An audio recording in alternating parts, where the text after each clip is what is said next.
दोस्तों आज हम लोग बात करने वाले हैं मिराई एसेट फैंग ईटीएफ के बारे में।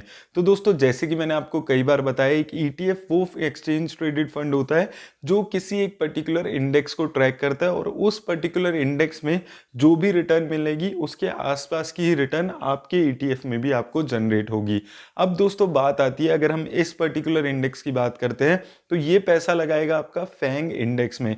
और फैंग इंडेक्स एक इंटरनेशनल कंपनीज का इंडेक्स है जिसमें 10 बहुत बड़ी बड़ी कंपनीज हैं। ट्विटर, एप्पल, गूगल जैसी बहुत बड़ी बड़ी कंपनीज हैं। तो इस वीडियो में मैं आपको डिटेल में बताने वाला हूँ इस ईटीएफ के बारे में। देखेंगे कि कितनी कंपनीज हैं इसमें, क्या रिटर्न्स इसने जनरेट किया है और एंड में मैं कंपेयर करूंगा इस इंडेक्स को निफ्टी इंडेक्स के साथ, ताकि आपको एक अच्छा पर्सपेक्टिव मिल सके कि क्या आपको इसमें इन्वेस्ट करना चाहिए या नहीं। और एंड में मैं आपको ये भी बताऊंगा कि किस टाइप के इन्वेस्टर्स को कितना परसेंट एलोकेशन इस टाइप के फंड में करना चाहिए। तो आइए देख लेते हैं ये वीडियो। तो दोस्तों जैसे कि मैंने आपको बताया था ये एक इंटरनेशनल फंड है और ये ट्रैक करता है फैंग इंडेक्स को। फैंग इंडेक्स में कितनी कंपनीज क्या सेक्टर वो अभी हम आगे डिटेल में इस वीडियो में बात करेंगे। अगर मैं टोटल कंपनीज की बात करूं तो फैंग इंडेक्स में सिर्फ 10 कंपनीज रहती हैं। और अगर मैं मिराई एसेट फैंग ईटीएफ के लॉन्च की बात करूं तो मई 2021 में ये ईटीएफ लॉन्च किया गया है और साथ में इसका फंड ऑफ फंड भी लॉन्च किया गया है। वहीं दोस्तों अगर हम एसेट अंडर मैनेजमेंट की यहाँ पर बात करते हैं तो 1100 करोड़ के आसपास का एसेट अंडर मैनेजमेंट अभी इसका चल रहा है। और दोस्तों अगर हम इसके एक्सपेंस रेशियो की यहाँ पर बात करें तो 0.43% के आसपास एक्सपेंस रेशियो अभी ये ईटीएफ में चार्ज कर रहा है और ट्रैकिंग एरर ये 0.28% के आसपास का दे रहा है। तो आप ये मान सकते हैं कि जो भी रिटर्न फैंग इंडेक्स जनरेट करेगा उसके लगभग 0.7% के आसपास कम रिटर्न आपका इंडेक्स भी यहाँ पर जनरेट करने वाला है। वहीं दोस्तों अगर हम इसके एग्जिट लोड की बात करते हैं तो सिंस ये एक ईटीएफ है तो ईटीएफ में कोई एग्जिट लोड नहीं लगता है, तो आपको यहाँ पर कोई एग्जिट लोड नहीं देना होगा। दोस्तों अगर हम सेक्टर वाइज एलोकेशन पे यहाँ पर बात करते हैं तो इसमें सिर्फ 3 सेक्टर रहते हैं। सिंस इसमें सिर्फ 10 कंपनीज ही हैं तो मेजर एलोकेशन टेक्नोलॉजी सेक्टर का है 50% के आसपास। उसके बाद कंज्यूमर सेक्टर 30% और कम्युनिकेशन सेक्टर में 20%। तो 10 कंपनीज रहती हैं इसके पोर्टफोलियो में और 3 सेक्टर्स हैं जिसमें से मेजरली टेक्नोलॉजी सेक्टर यहाँ पर आपको दिख रहा है। तो काफी कंसंट्रेटेड पोर्टफोलियो यहाँ पर रहता है। वो चीज आपको यहाँ पर समझ के चलनी है कि कंसंट्रेटेड पोर्टफोलियो अगर किसी भी फंड का होता है तो रिस्क वहां पर बहुत ज्यादा आपका हो जाता है। अब दोस्तों अगर हम कंपनीज पे यहाँ पर बात करते हैं तो 10 कंपनीज है जैसे कि मैंने आपको पहले भी बताया था। सब कंपनीज का ऑलमोस्ट 10% के आसपास एलोकेशन रहता है। नेटफ्लिक्स का इस वक्त सबसे ज्यादा एलोकेशन है 10.71%। उसके बाद टेस्ला मोटर्स 10.56%, एप्पल का 10%, ट्विटर का भी 10% के आसपास।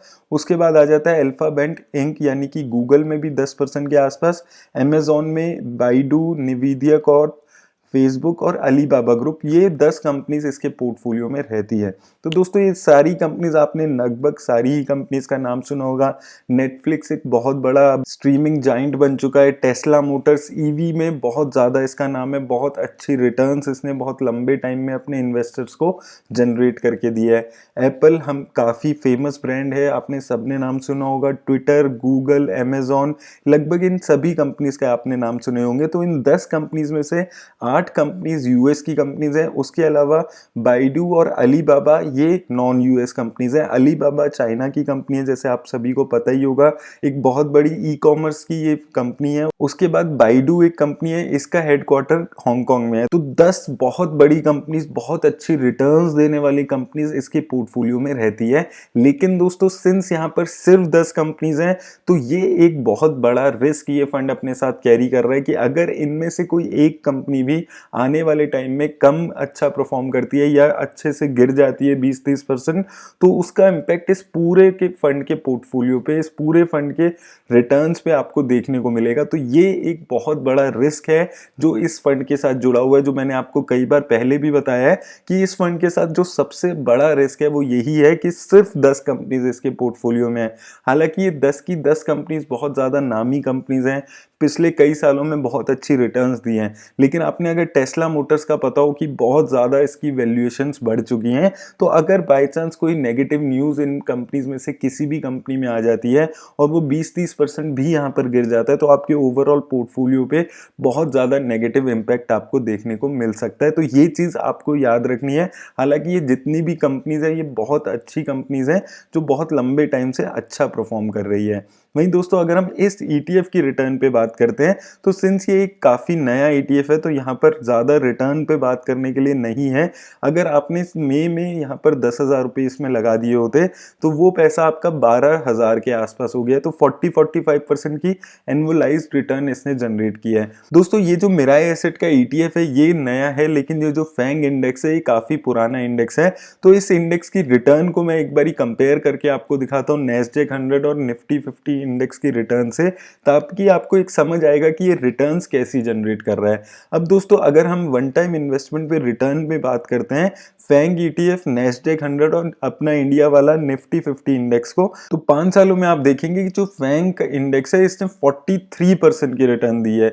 वहीं नैस्डैक 100 के इंडेक्स ने, जो एक यूएस का इंडेक्स फंड है, उसने जनरेट किए 30% के आसपास की रिटर्न, और अपने देसी निफ्टी 50 ने 16% के आसपास की रिटर्न जनरेट की है। लेकिन दोस्तों अगर आप एक साल में कंपेयर करेंगे, तो फैंग इंडेक्स ने और नैस्डैक 100 के इंडेक्स ने लगभग सेम रिटर्न दी है।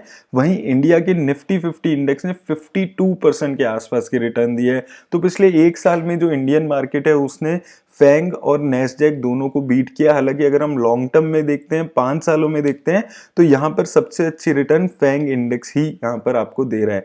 वहीं दोस्तों अगर हम ईयर ऑन ईयर यहाँ पर बात करें रिटर्न पे, तो यहाँ पर अगर हम ईयर ऑन ईयर देखते हैं, तो आप यहाँ पर देख सकते हैं कि लगभग पिछले 2-3 सालों में हर साल में फैंग इंडेक्स ने सबसे अच्छी रिटर्न दी है। 2020 में अगर हम देखते हैं, तो सबसे अच्छी रिटर्न यहाँ पर आपको देखने को मिल रही है।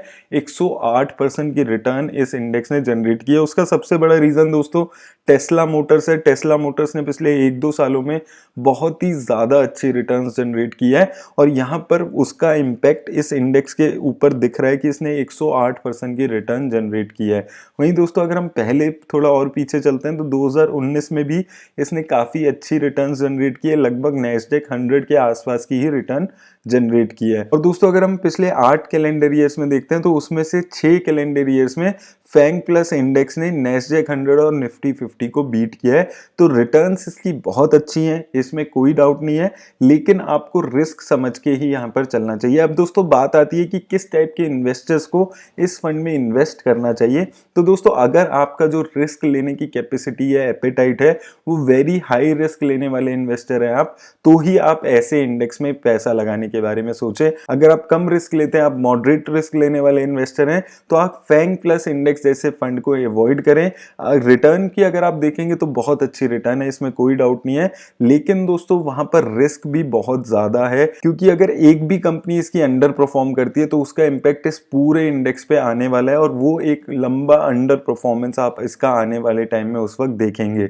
तो अगर आप एक वेरी हाई रिस्क इन्वेस्टर हैं, तो ही आप एक ऐसे फंड में इन्वेस्ट करें। और मैं आपको यही बोलूंगा कि ऐसे बहुत ज्यादा रिस्क लेने वाले फंड में आप अगर पैसा लगाना भी चाहते हैं, तो 10 से 15% से ज्यादा पैसा आप ना लगाएं। दोस्तों किसी भी फंड में इन्वेस्ट करते हुए आपको सिर्फ उसकी रिटर्न नहीं देखनी है, आपको अपने रिस्क को समझना है, और उस फंड के रिस्क के हिसाब से ही आपको किसी भी फंड में इन्वेस्ट करना चाहिए। मेरी तरफ से दोस्तों आज बस इतना ही। अगर आपको ये वीडियो अच्छी लगी हो, तो इसे लाइक और शेयर जरूर कर दें। धन्यवाद।